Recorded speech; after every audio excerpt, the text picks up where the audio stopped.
Well, here we go. Hey up, Jensen. You enjoyed fitting this today. We've fitted an RRC inlet manifold to the Civic as we promised. Richard's finally got some V-power to put in it. There's our Jason, our Keith. Gary, limited edition Gary is around there somewhere. It is very nearly Christmas, so this is the Christmas present. So let's see if we make some power. Do you reckon we're going to make some power today? I think we will. Well, let's find out. We've got 230 brake horsepower to beat. Hopefully we do. Here we go.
We are sat in the warmth in my own Honda Civic FN2, the championship white one that you know from YouTube. And Richard promised you guys that we do a bit of an experiment on my car, and we have indeed done that. Today we have swapped from an M2 inlet manifold to an RRC.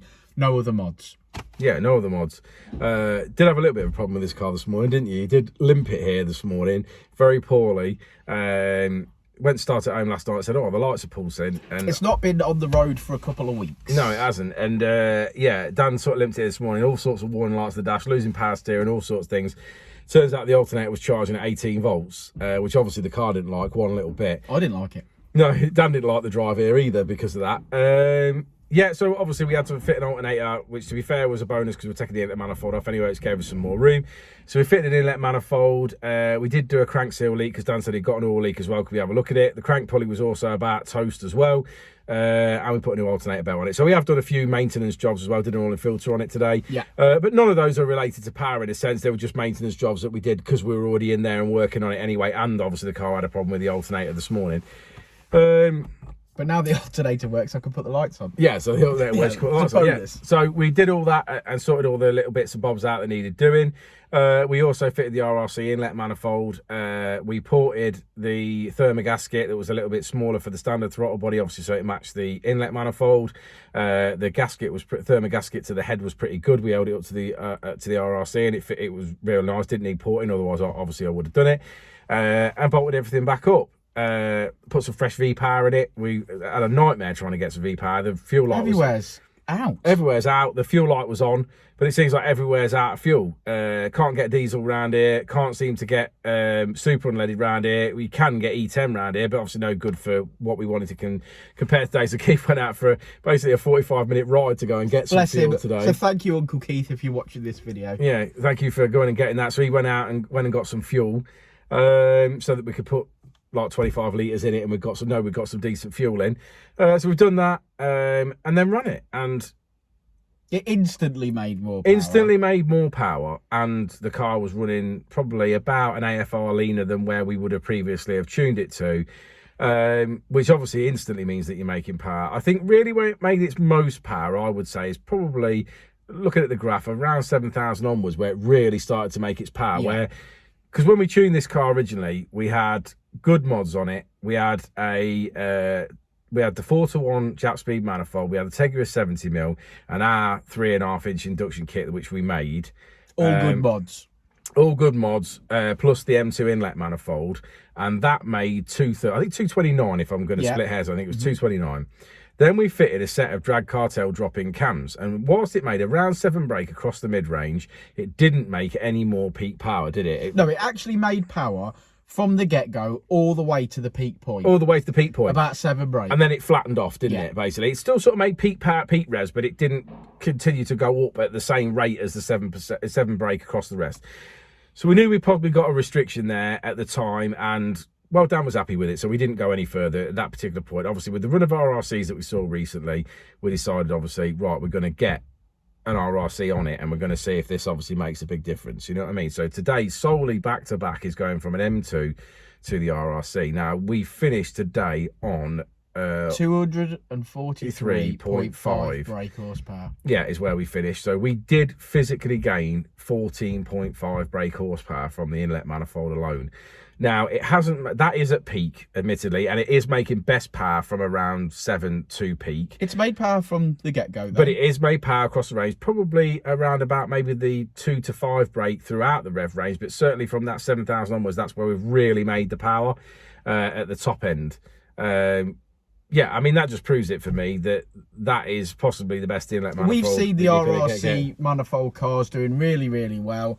And we knew that we wanted to see the difference between my inlet manifold and an RRC, and there bloody is one, isn't there? Yeah, 100%. I mean, there's no question on that. We're 14.5 brake horsepower up.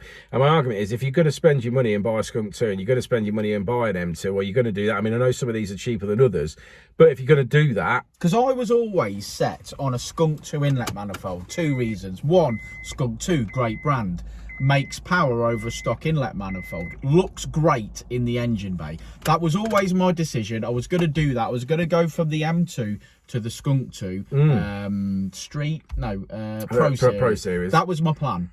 When we started seeing these RRCs come in and outperform everything else, and must admit, these are the ported ones, so they're ported for the 70mm throttle body. Yes, this is so I can get a throttle body if I want. Yeah, you can go throttle body now. So obviously, the next direct comparison that we're obviously going to do, and I believe I have got a friend with one already that we can borrow. Oh, you've got a friend? Well, is that the surprising part, or is it the throttle body? I couldn't believe it. Oh, okay. Yeah, because obviously there's me. Yeah, so who's the other guy? Stephen. Oh, yeah. So our friend Stephen has got a J35 throttle body. So I think the next thing that we will do is we will remove the standard one and we will fit the J35, so that we've got a direct comparison to that, and see if it makes any more power over the standard throttle body. A great way of doing it. Progressive mods to see back to back, see where we're going. Yeah, see where we go. But that inlet manifold absolutely has performed today. Without question. To the point where there's going to be some stuff being removed from the website and some stuff being... I mean, the M2 inlet manifold is cheap. It is cheap. It's half the price. Yeah, really. It is half the price. But if someone only wants to spend that, well, then they can still buy an M2, can't absolutely. They can absolutely. Well, but we've just proved... There's a budget for everybody. Of course, yeah. And all we've proved here today, in my opinion, is that if you were thinking of spending £300... and you were thinking then of spending £600, it's worth an extra 14 brake horsepower. That showed you what with this set of mods, what that inlet manifold's worth to you. That's all it's proved. We thought it was going to be worth 10 brake from the data that we see. Yeah. We thought it was going to be worth 10 brake horsepower. So we've outperformed more than we thought. Yeah, without question.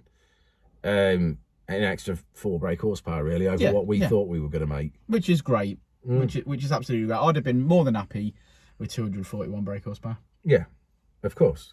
He did tell me I wasn't leaving today until we broke the 240. I did say that to him. You're not going home until you've got 241 brake horsepower, that car. But yeah, made up with that. Yeah, so we'll give it a bit of a a drive. I'll give it a bit of a drive and enjoy it, I'm sure. But the weather's a bit pants, isn't it? Yeah, the weather's a bit pants, isn't it? But I think you could obviously, you know, you'll get to drive it in sort of real world situations again, won't you? Like tonight or whatever, and take it back home. I've got a boot full of water. Yeah, you did mention that. I've got a boot full of water again. Yeah. But yeah, never mind. That's FN2 life for you, isn't it? Yeah, it is. Well, what that is you got to buy yourself a little waterproof cover and put it on it, ain't you, when you're not using it? Yeah. And then maybe get Uncle Keith to start sealing up all the joints in the back for you so that it don't get come into the boot. We always need Uncle Keith, don't we? Yeah, we do. Always need Uncle Keith. We'd be lost without him. Right, brilliant. Let's go look at the graph. Let's have a look at the graph. Okay, so as we always say, red line is as she came in, blue line is as she leaves. There's power across the rev range there, especially at peak. And there we go. That's the proof. 230 beforehand, 243.5 afterwards. Thanks for sticking around to the end of the video, guys. Like and subscribe and all that jazz. I think we'll probably see you in the new year, to be fair. I think this will probably be the last video of the year. So, you want to wish them all a Merry Christmas? Merry Christmas. Merry Christmas from Jado. And we'll see him in the new year, won't we, Rich? We will indeed. We will indeed. I said it before and I'll say it again. Life moves pretty fast.